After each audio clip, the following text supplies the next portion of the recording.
चलो मेरे प्यारो, relations of partners to third party, आगे कंटिन्यू करते हैं यूनिट नंबर 2 को। पिछले मिनट तक क्या पढ़ा था, पहले क्या था, पिछली क्लास तक क्या पढ़ा था?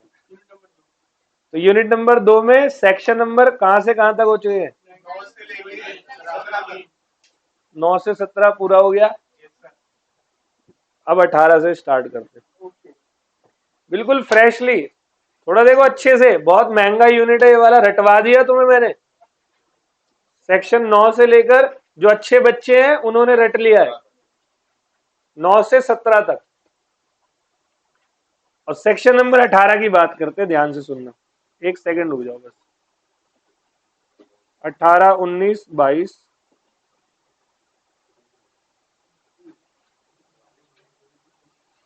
बहुत ही अच्छा चैप्टर है ये आपका।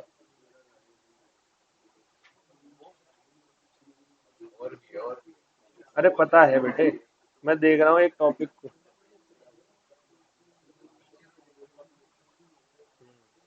चलो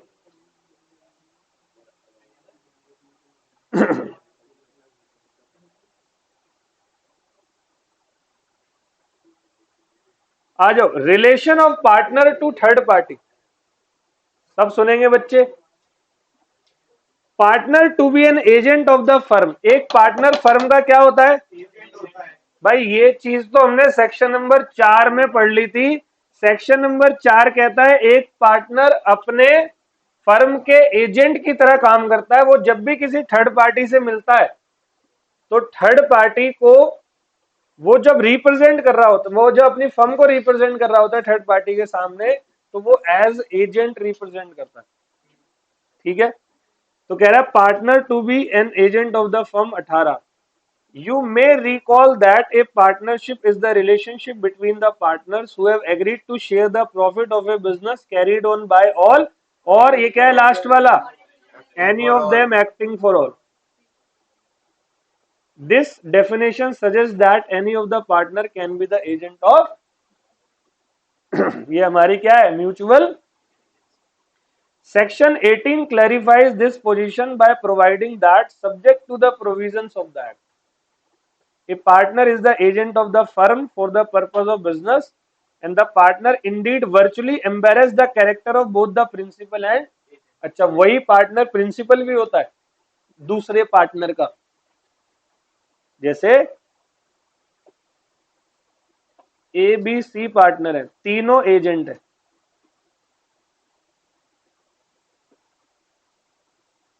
और तीनों ही क्या है, प्रिंसिपल। इन ये दोनों जब काम कर रहे हैं तो ये एक ही एजेंट है, और जब ए काम कर रहा है तो अब ए खुद एजेंट है बीसी का।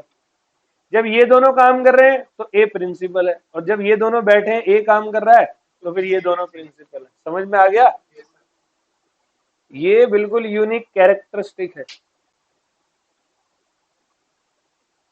So as far as he acts for himself and his own interest in the common concern of the partnership, he may properly be deemed a principal, and so far as he acts for the partner, he may properly be deemed as an, ठीक है। आगे कहता है the principal distinction between him and a mere agent is that he has a community of interest with other partner in the whole property and business and liability of the partnership, wherein an agent such has no interest in either. बड़ी अच्छी line है, बहुत मजेदार line है ये वाली। एक normal agent और पार्टनर एज एजेंट में फर्क क्या होता है? जो पार्टनर एज एजेंट जाता है ना, उसके पास फर्म की प्रॉपर्टी भी होती है, फर्म का प्रॉफिट भी होता है, फर्म के राइट्स भी होते हैं, फर्म की लाइबिलिटी भी होती है। लेकिन नॉर्मल एजेंट जो unit number 9 Indian contract act में पढ़ा, उसके पास ये सब नहीं होता, वो सिर्फ एजेंट होता है। ये लाइन अगर एग्जाम में आया तो लिखोगे, बड़ा इंप्रेस होगा एग्जाम में। जबरदस्ती मत लिखना, पूछे तो लिख के आना, इंप्रेस करने के चक्कर में कुछ और हो गया।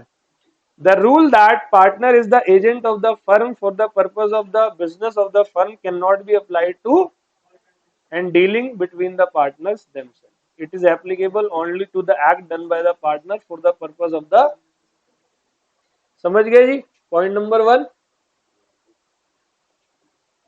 सेक्शन नंबर 19, ये आपके एग्जाम का इंपॉर्टेंट टॉपिक है। सेक्शन नंबर 19 पिछली बार भी आया था, सेम यही था, ये हर बार यही आता है। चलो भाई 18 तक हो गया, एक बार रिपीट करो सेक्शन धीरे धीरे। Section 9 general duty of the, section 10 duty to indemnify in the case of fraud done by the partner. Section 11 determination of rights and duties of the partner by making express contract, express or implied contract. Section 12 right to conduct the business, right to access books of account, और legal representative भी books of account को देख सकता है। 13 right to get remuneration, कुछ नहीं लिखा कहीं पर तो रेमुनरेशन नहीं मिलेगा। शेयर प्रॉफिट इक्वली मिलेगा। इंटरेस्ट ऑन कैपिटल तभी मिलेगा जब express provision of partnership deed में या प्रोविजन कस्टम हो, परंपरा हो, या कोई स्टेट्यूटरी प्रोविजन हो। इंटरेस्ट ऑन एडवांस 6%, और एक फर्म के लिए अगर पार्टनर ने कुछ खर्चा किया है तो फर्म इंडेमनीफाई करेगी, फर्म ने कोई खर्चा किया है तो पार्टनर इंडेमनीफाई करेगा। 14 बताओ, पार्टनरशिप प्रॉपर्टी, कोई भी assets brought by the partner, assets acquired by the firm, और G4। 15 बताओ, एप्लीकेशन ऑफ द ये प्रॉपर्टी, तो सारा का सारा ये जो होता है वो किसका होता है, फर्म का। 16 बताओ, personal property, personal profit of the partner distribute होगा किसमें। 17 बताओ, 17 रिकॉन्स्टिट्यूशन, मतलब कोई changes in the relation. Change कब होते हैं, जब कोई पार्टनर मर गया, कोई आ गया, किसी का एडमिशन हो गया, कोई जा रहा है। अनलेस अदरवाइज एग्रीड, मतलब कॉन्ट्रैक्ट में कुछ लिखा है तो वो मानेंगे, अदरवाइज सारी ड्यूटीज और राइट्स सेम रहते हैं। 18 बताओ, ये सारा अभी अभी पढ़ा है। 18 क्या है, relation of partner with third party, तो पार्टनर थर्ड पार्टी के सामने क्या बन के जाता है, बस एजेंट और नॉर्मल एजेंट में फर्क ये होता है, जो पार्टनर वाला एजेंट होता है उसके पास सारे राइट्स, प्रॉपर्टी, लाइबिलिटी सब कुछ होती है। समझ गए, तो ये हमारा 18 आ गया। अब आ गया मेरा 19। 19 को थोड़ा सा ध्यान से देखना भाई, मजा नहीं आ रहा, तू निकल जा, मैं तेरे को जहर दे दूंगा। चलो 19 सुनो, थोड़ा ना ये इंपॉर्टेंट है, पेपर में आता है, इंटेंशनली सुनना अच्छे तरीके से।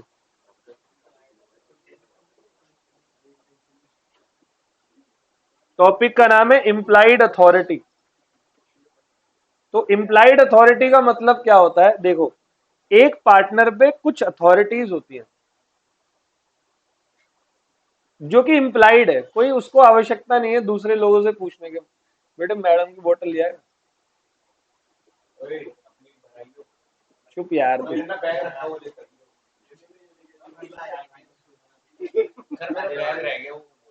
जा जल्दी जा। बेटे अथॉरिटी मतलब एक पार्टनर पे क्या मिली हुई है, और इम्प्लाइड मतलब वो ऐसी पावर है जो उसको पूछने की जरूरत नहीं है, किसी से पूछने की आवश्यकता नहीं।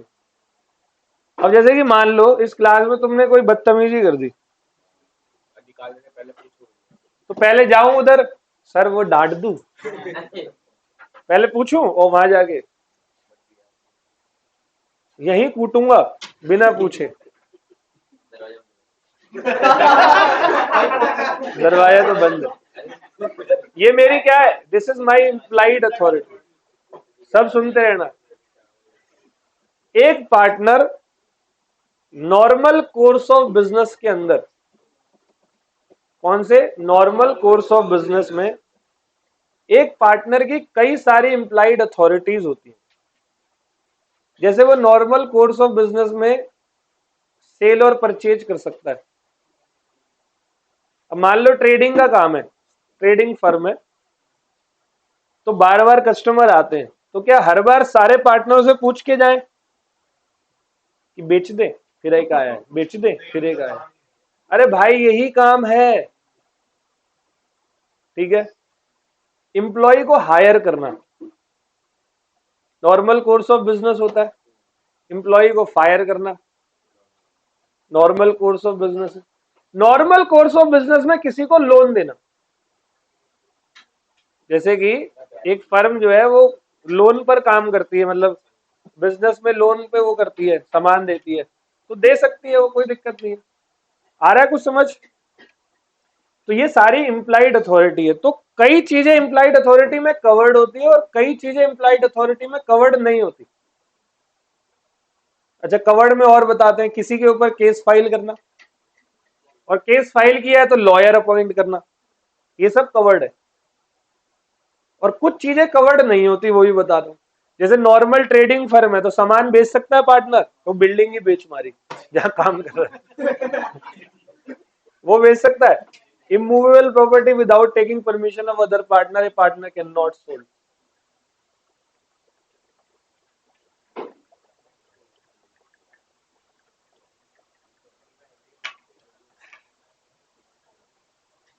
मजा आ गया। अरे बेटे कहीं नहीं जा रहा, बैठ जाओ क्लास में, बहुत डिस्टर्ब कर रहा है। आ जाओ, बैग में पता नहीं क्या रखा होगा, कुछ नहीं होगा, 12 रुपए से ऊपर नहीं होंगे उसमें, बैग लेके आ जाओ, आ जाओ। implied authority subject to the provision of section number 22, अभी बताऊंगा 22 क्या है। The act of the partner which is done to carry on in the usual way business of the kind carried on by the firm bind the firm. The authority of a partner bind the firm conferred by this section is called his implied, hello, hello, hello. हाँ बेटे क्या हाल है? मैं तुम्हें थोड़ी देर, बढ़िया बढ़िया, थोड़ी देर में कॉल करता हूँ, मेरी रिकॉर्डिंग चल रही है, ठीक है। मैं भी करूंगा, अभी करूंगा, अभी करता हूँ। हाँ हाँ हाँ, ठीक है, okay. The authority of a partner to bind the firm conferred by this section is called is implied. तो नंबर 2 ध्यान से सुनना। In the absence of any usage or custom of trade to the contrary, the implied authority of the partner does not empower him to। तो मैं अब ये बताने वाला हूं, अगर कुछ कहीं नहीं लिखा तो एक इम्प्लाइड अथॉरिटी में ये चीजें कवर नहीं होती है, कवर नहीं होती। मैंने आपको बताया कि एक पार्टनर किसी के ऊपर केस फाइल कर सकता है, इम्प्लाइड अथॉरिटी में कर सकता है, लेकिन केस करने के बाद ना उससे आउट ऑफ कोर्ट सेटलमेंट नहीं कर सकता। देखो लिखा है, submit a dispute relating to the business of the firm to arbitration. Arbitration का मतलब होता है आउट ऑफ कोर्ट सेटलमेंट। क्या मतलब है? Out of court settlement. आप आउट ऑफ कोर्ट सेटलमेंट नहीं कर सकते। आ गया समझ? क्यों नहीं कर सकते? पर चला बाहर से रिश्वत ली और मस्त घूम रहे हो आप, केस कर दिया और अपने में रिश्वत लेके चले गए, भाई वो इम्प्लाइड अथॉरिटी नहीं है। आउट ऑफ कोर्ट सेटलमेंट आप with the permission of all other partners ही कर सकते हो, समझ गए? दूसरा कह रहा है, open a banking account on behalf of the firm in his, firm के बिहाफ पर अपने नाम से बैंक अकाउंट खुलवा लिया। मतलब तुम एसबीआई में पैसे जमा करने गए, उसने अपने अकाउंट में डाल लिए। भाई ऐसा होता है कहीं? इम्प्लाइड अथॉरिटी का मतलब ये थोड़ी है, फर्म का नाम है एबीसी एंड कंपनी फर्म है, तो bank account ABC and company के नाम पे होना चाहिए या ए के नाम पे होना चाहिए? किसी से कॉम्प्रोमाइज नहीं कर सकते आप, कोई कॉम्प्रोमाइज नहीं। जैसे कोई केस वेस चल रहा है किसी के खिलाफ, तो आप चुपचाप से कॉम्प्रोमाइज करके आ गए। सर जी सबसे ज्यादा फ्रॉड होता है, कॉम्प्रोमाइज किया 50 लाख में, बता 30 लाख रुपए हो। 20 आपने अपने जेब में रख लिए, समझ गए। विड्रॉ अ सूट और proceeding filed on behalf of the, case file कर सकते हो लेकिन केस वापस, क्या पता वापस लेते वक्त आपने सामने वाले बंदे से कुछ कर लिया गड़बड़। All well. Admit any liability in a suit और proceeding against the, F point, कोई भी इमूवेबल प्रॉपर्टी फर्म के बिहाफ पर ना तो एक्वायर कर सकते हो ना ट्रांसफर कर सकते हो। मैंने बोला ना, normal trading course of business, trading में नॉर्मल सामान बेचो, फर्म की इमूवेबल प्रॉपर्टी को नहीं बेच सकते। और अपनी फर्म के बिहाफ पर दूसरे की फर्म में पार्टनर नहीं बन सकते। मतलब एबीसी आप में आप पार्टनर हो, एक्स वाई जेड में आप पार्टनर बने एबीसी के नाम से, वो पागल है तू, अपने नाम से बन, मेरे नाम से क्यों बन रहा है। आ गया समझ। रिपीट कर रहा हूं, in the absence of any usage और custom, implied authority of a partner does not empower him to, पहला, submit a dispute relating to the business of the firm to arbitration, आप out of court settlement number 1 नहीं कर सकते। Number 2, आप bank account open नहीं कर सकते on the behalf of the firm in his own name. Number 3, आप compromise नहीं कर सकते। नंबर 4, आप केस विड्रॉ नहीं कर सकते। आप क्या कर सकते हो, आप कोई मूवेबल प्रॉपर्टी का ट्रांसफर नहीं कर सकते, एक्वायर नहीं कर सकते, और अपनी फर्म के बिहाफ पर किसी और फर्म में पार्टनर नहीं बन सकते। आगे समझ।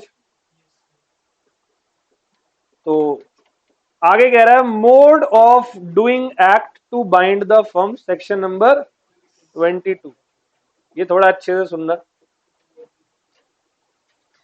In order to bind a firm, an act or instrument done or executed by a partner or other person on behalf of the firm shall be done or executed in the firm name or in any other manner expressing or implying an intention to bind the, कह रहा है कोई भी बंदा अगर कोई activity करता है, कोई पार्टनर एक्टिविटी करता है, तो वो किसके नाम पे करेगा,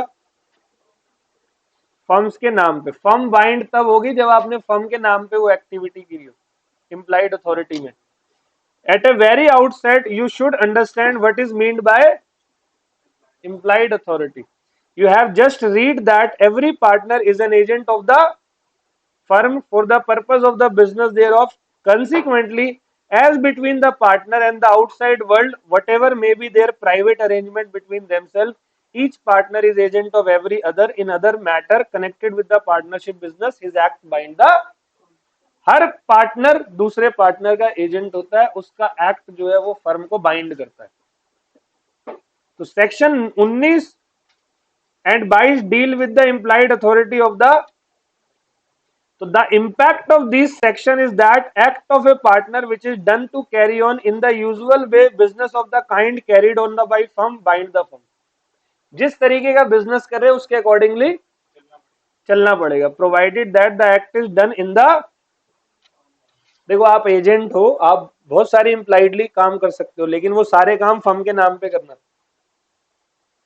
अपने नाम पे घर पे करके आ गए, फायदा हुआ तो खुद का, नुकसान हुआ तो फर्म पे डाल दिया, ऐसा काम।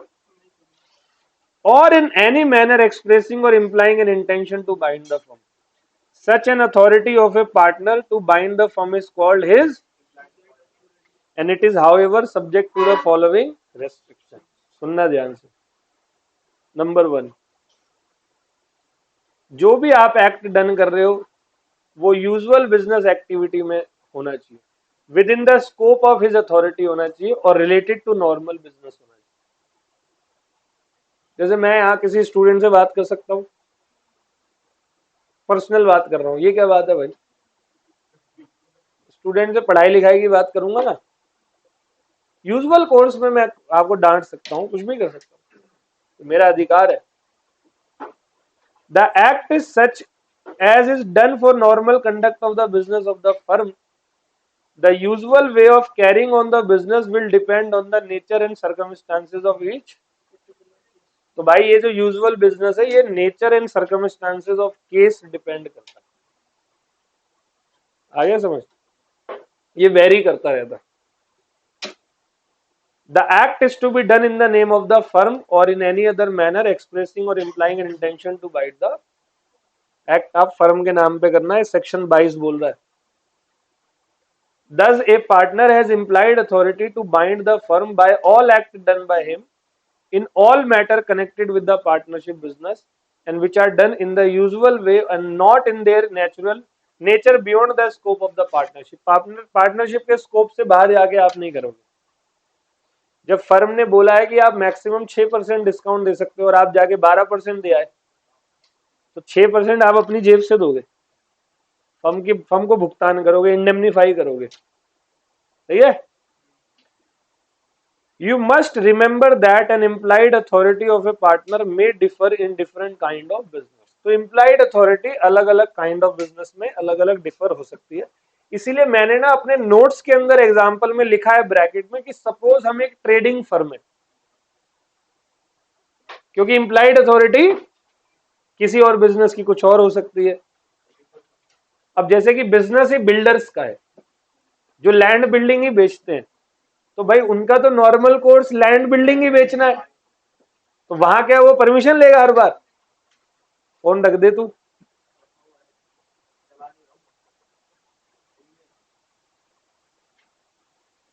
Example, x A partner in a firm of solicitors. Solicitor जानते हो? सॉलिसिटर वो होते हैं ना जो एक तरीके का वो एडवोकेट्स जो होते हैं,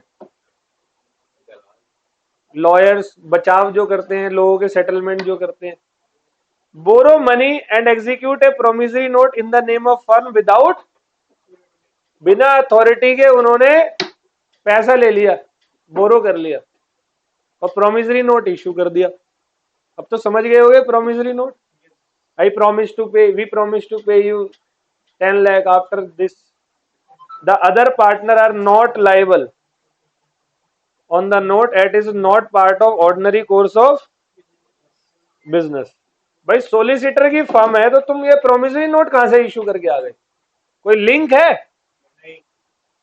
As it is not a part of ordinary business of solicitor to draw, accept or endorse negotiable instrument. However, it may be useful for one partner of firm of bankers to draw, accept or endorse a bill of exchange on the.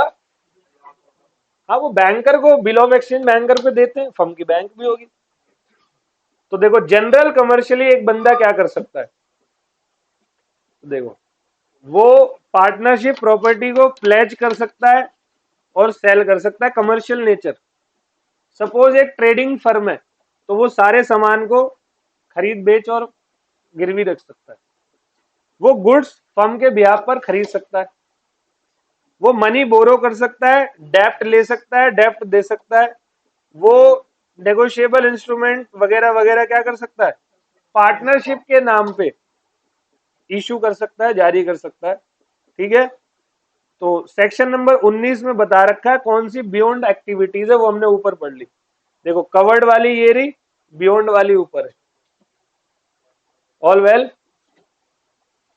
Section 20 कहता है extension and restriction of partnership. देखो भाई, implied authority बढ़ और घट सकती है according to partnership deed.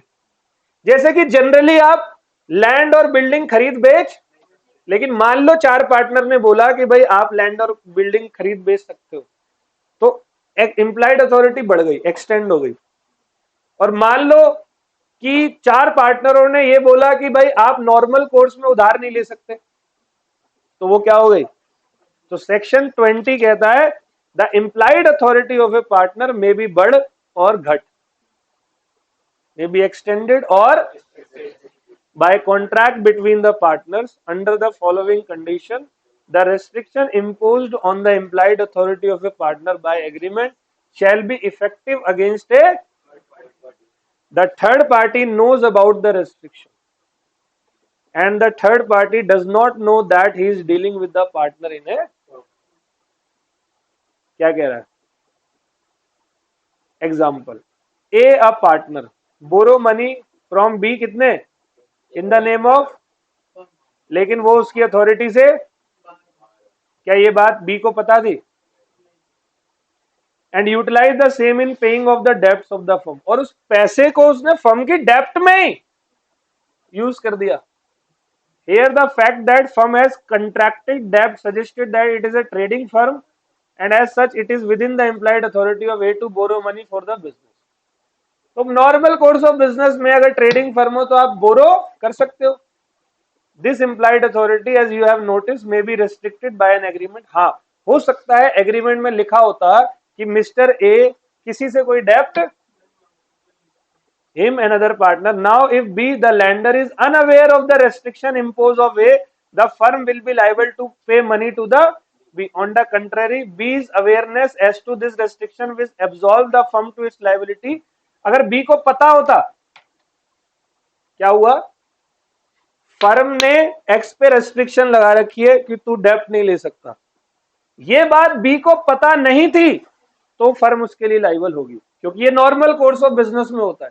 लेकिन ये बात बी को पता थी, फिर भी बी ने लोन दे दिया, तो अब बी लाइबल होगा. साले तुझे पता था फिर भी तूने लोन क्यों दिया, कि हमने एग्रीमेंट में लिखा तो हुआ है. All well.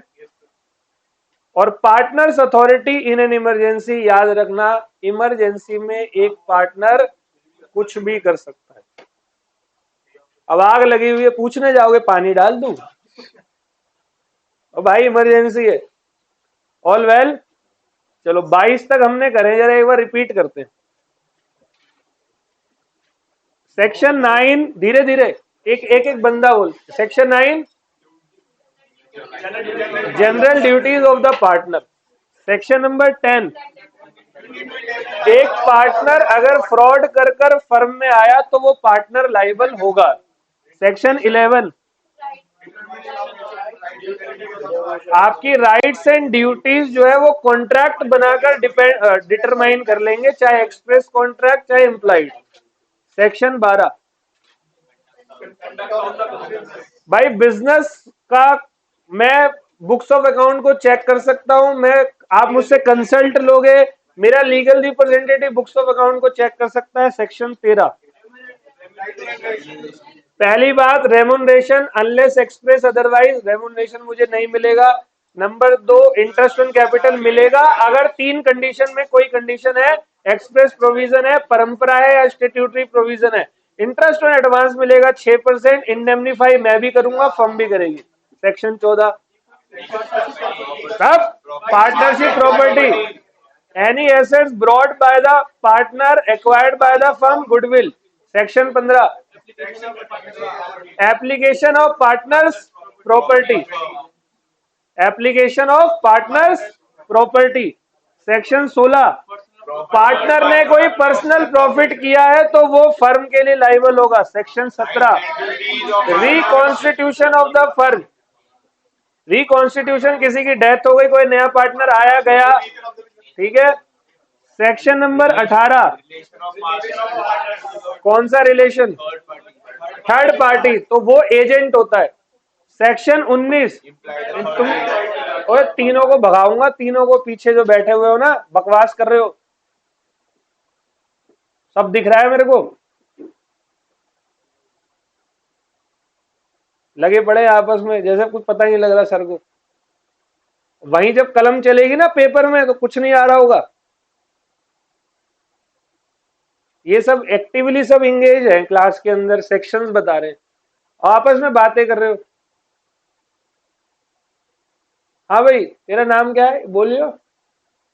हाँ तू बोल, तेरा नाम क्या है. आदित्य. सेक्शन नंबर 15 बताइयो. घंटा नहीं आता तुझे कुछ, बकवास कर रहा है क्लास में, समझ नहीं आ रहा तुम्हारे लिए अभी कितना इंपॉर्टेंट टाइम है. छठी बार की रिवीजन है सुबह से अभी तक की, तो तुझे नहीं पता क्या करने आ रहे हो, पैसे खराब कर रहे हो घर वालों के.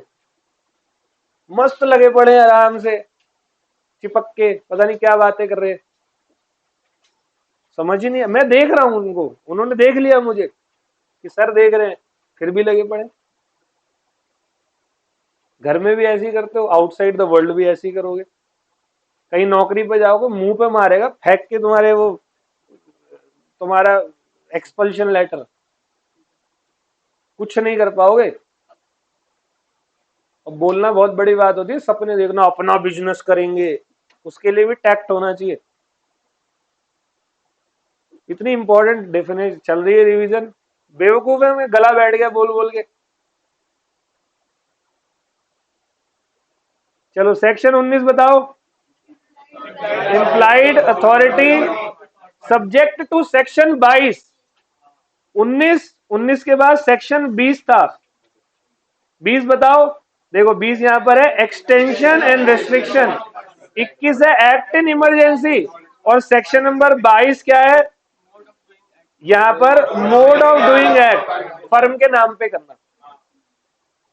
ठीक है, 9 से लेकर 22 तक पूरे रटवा दिए, यूनिट नंबर 2। ठीक है, चलो सेक्शन 23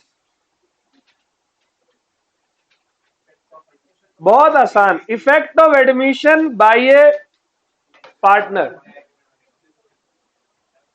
देख भाई सिंपल सी बात है। पहली बात तो कोई एडमिशन पार्टनर का होगा तो with the consent of all partner. तो सब सुनना, उसका इफेक्ट क्या होगा। अगर कोई एडमिशन आ गया तो इफेक्ट क्या होगा, सब कुछ चेंज हो जाएगा। सुनना, partners as agent of each other can make binding admission but only in relation to partnership transaction and in the ordinary course of an admission or representation by a partner will not however bind the firm if his authority on the point is limited and the other partner know about the restriction.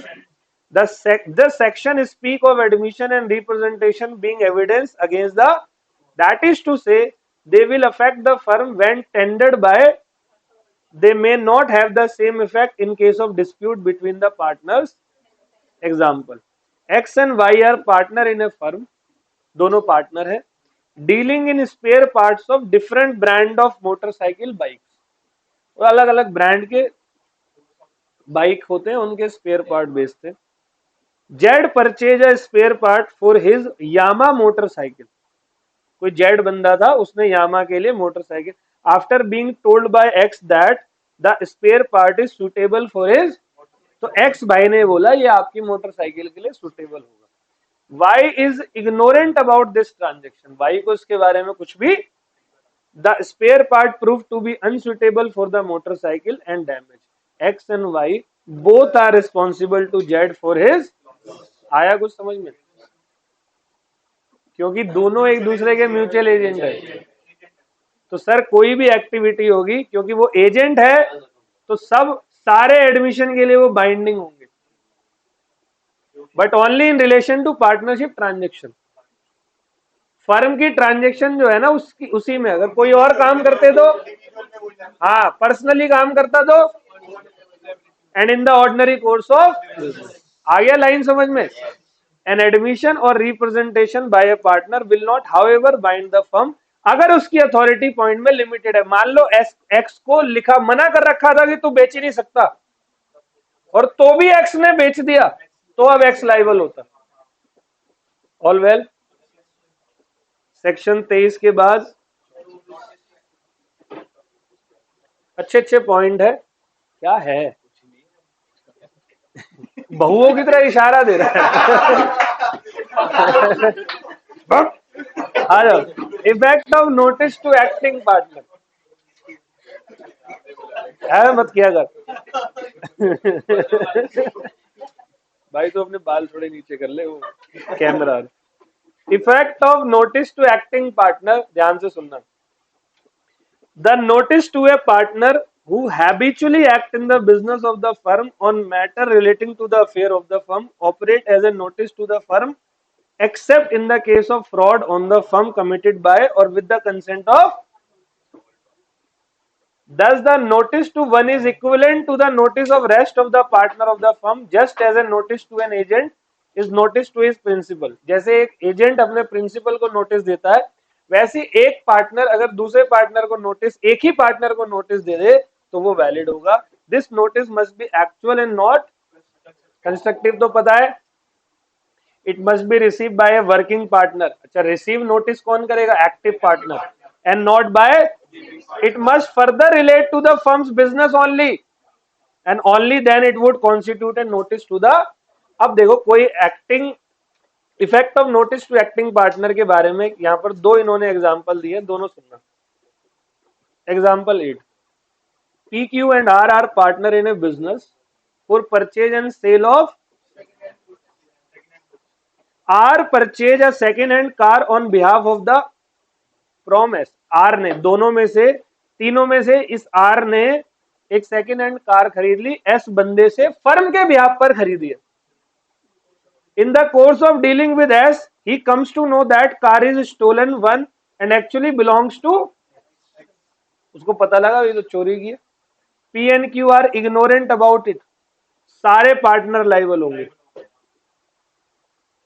The only exception would lie in case of fraud, whether active or मान लो यहां पर जो है ये पूरी की पूरी, हाँ, और पता होता, मान लो एक बंदे को पता होता, ठीक है. Example 9. A partner who actively participate in the management of business of the. ये टॉपिक समझ में आए. Effect of notice to acting partner मतलब कोई चीज अगर आपको पता लगी, फर्म पूरी लाइबल होने वाली है. सेक्शन 24.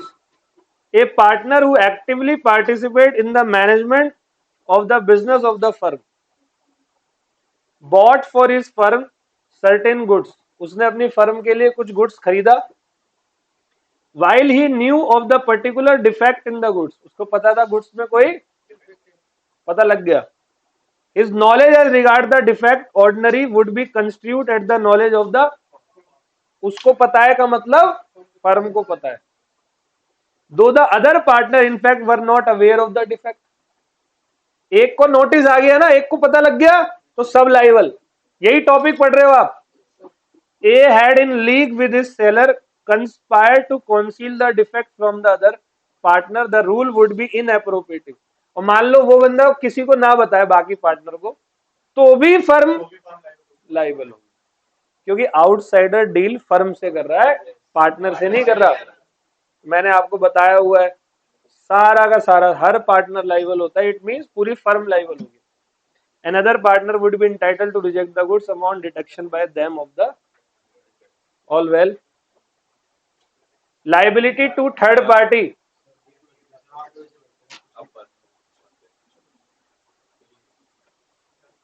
चलो फिर छोड़ देता हूँ भाई.